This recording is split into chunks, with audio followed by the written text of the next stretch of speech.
টি-20তে পাকিস্তানের নতুন যুগের সূচনায় দ্বিতীয় ম্যাচেও হেরেছে সালমান আগার দল। ডানেডিনেতে আজ নিউজিল্যান্ডের বিপক্ষে বৃষ্টিবিঘ্নিত ম্যাচে 15 ওভারে 135 রানের পুঁজি নিয়ে হার 5 উইকেটে। 5 ম্যাচের সিরিজে 2-0 লিড নিল কিউইরা। নিউজিল্যান্ড সফরের টি-20 দলে দুই অভিজ্ঞ বাবর আজম ও মোহাম্মদ রিজওয়ানকে বাদ দিয়ে সালমান আগাকে অধিনায়ক করে পাকিস্তান। কিন্তু টি-20তে নতুন যুগের সূচনা লগ্নে ক্রাইস্টচার্চে রোববার 91 রানে অল আউট হয়ে 9 উইকেটে ম্যাচ হারে সফরকারী দল। আজ ডানেডিনেতে বৃষ্টিবিঘ্নিত দ্বিতীয় ম্যাচে 15 ওভারে নির্ধারিত হয় খেলা। টস হেরে ব্যাটিংয়ে নেমে এবার 9 উইকেটে 135 রানের পুঁজি পায় সালমান আগার দল। ব্যাটিংয়ে দলকে সামনে থেকে নেতৃত্ব দিয়ে 28 বলে 46 রান করেন আগা। শাদাব খান 6 নম্বরে নেমে 14 বলে দ্বিতীয় সর্বাধিক 26 রান করেন। শাহিন শাহ আফ্রিদি 14 বলে 22 রানে অপরাজিত থাকেন।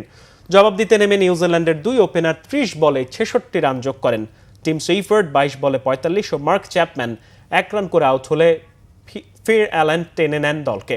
16 বলে 38 করে এই ওপেনারের বিদায়ের পর আরও 2 উইকেট হারিয়ে 13 ওভার 1 বলেই জয়ের বন্দরে পৌঁছায় স্বাগতিকরা। মিচেল হে 16 বলে 21 রানে অপরাজিত থেকে জয়ে উল্লেখযোগ্য অবদান রাখেন।